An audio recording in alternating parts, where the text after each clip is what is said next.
ओम श्री गणेशाय नमः। बोलो लक्ष्मी नारायण भगवान की जय। बोलो श्री कृष्ण चंद्र भगवान की जय।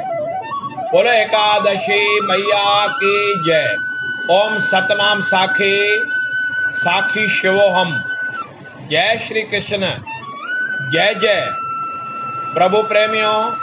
अज जी जेका एकादशी आहे उन जो नालो हरबोधिनी एकादशी आहे त उन जी कथा सब विस्तार सां ॿुधंदा ऐं प्रभु प्रेमियों भगवान श्री नारायण जी भगवान कृष्ण जी आशीर्वाद पाईंदा।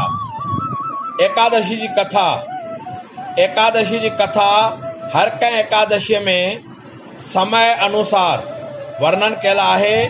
एकादशी जे विर्त जो फल एक पासे आहे त एकादशी जे कथा जो फल ॿिए पासे आहे। जो मंच फ़क़ति एकादशी कथा पढ़े या ॿुधे थो ऐं ॿियनि खे ॿुधाए थो तंहिंजी महिमा चित्रगुप्त बि चई नथो सघे त विर्त रखण वारे जी महिमा बाक़ी केरु करे सघंदो। विर्त रखण वारे खे एकादशी जी कथा अवश्य पढ़णु या ॿुधणु खपे। सभई चओ जय श्री कृष्ण।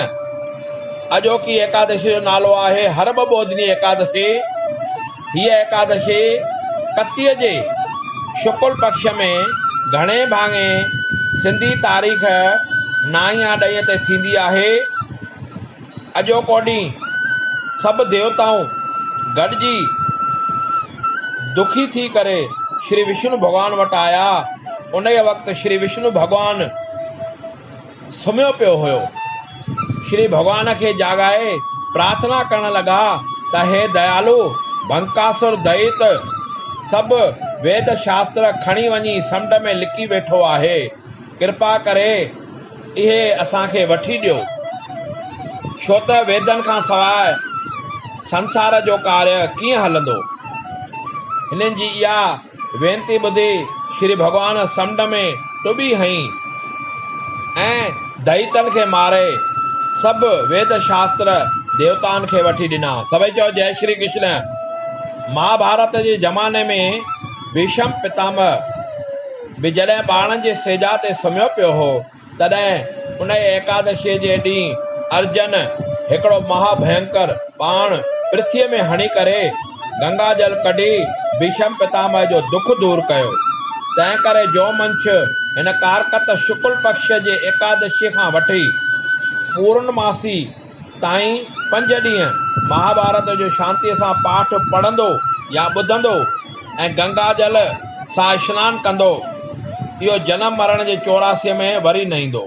जो कामना दिलि में धारींदो सा हिन जी भगवत अवश्य पूरी कंदो। जो मंछ हिन कारकत जे महीने में तुलसीअ जी पूजा थो करे ऐं श्री भॻवान जी मूर्ति या मंदर में वञी करे गुलनि पुष्पनि सां ऐं तुलसीअ जे पत्रनि सां सुगंधनि सां पूजा करे थो, तंहिंजी महिमा चवण ऐं लिखण खां ॿाहिरि आहे। प्रभु प्रेमियों, कारकत महीने में नाम जपण जो वॾो महत्व आहे। अमृत वेले उथी करे अगरि असां गंगा जल विझी करे जल में सनानु कयूं था त इहो शास्त्रनि में चयल आहे त गंगा जल विझी करे जेको बि कारकत महीने में अमृत वेले सनानु करे थो त हुन में 33 करोड़ देवी देवताउनि जो वासो थींदो आहे ऐं 33 करोड़ देवी देवताउनि जी असांखे आशीर्वाद मिलंदी आहे। हिकु त कारकत महीनो, हिकु त ॿियो वरी अमृत वेलो उथणु ऐं सुबुह जो गंगा जल सां स्नानु करणु, त हिन जी महिमा चवण ऐं लिखण खां ॿाहिरि आहे। त सभु अचो गॾिजी करे अॼु एकादशी जो विर्त कयूं ऐं भगवान श्री नारायण जी ऐं भगवान श्री कृष्ण जी ऐं सतगुरु जी शेवा कयूं, पूजा कयूं ऐं उन्हनि जो दर्शन कयूं ऐं पंहिंजो जनम सफलो कयूं। ऐं एकादशी जो विर्त जेको आहे ख़ासि करे कारकत महीने में जेको रखे थो, कुझु न कुझु पाण खे त फल मिलंदो ई मिलंदो, पर कुझु न कुझु जेके असांजा घर वारा आहिनि उन्हनि खे बि फल मिलंदो आहे ऐं जेका असांजा समस्त पितर आहिनि उन्हनि खे बि फल मिलंदो आहे। त अचो हिकिड़ो नंढो भॼन हिकिड़ी पहिरां 11 माता जे भॼन जी तव्हां सभिनी खे ॿुधायूं। अॼु 11 जो ॾींहुं आयो, अॼु 11 जो ॾींहुं आयो, कयो प्रभु मिलण जा साया, ओ कयो गुरु मिलण जा साया। अज 11 जो ॾींहुं आयो, अज 11 जो ॾींहुं आयो।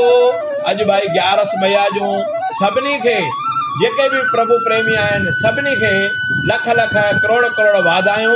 ऐं 11 माता दर इहा प्रार्थना आहे, जेके भी तव्हांजा भगत आहिनि, जेके भी असां तव्हांजा भगत आहियूं, हमेशह ख़ुशि रहूं, बाग बार रहूं ऐं तव्हांजो नाम जपियूं ऐं शुभ कम कंदा रहूं। सतनाम साखी, साखी शिवम। जय श्री कृष्ण, जय जय।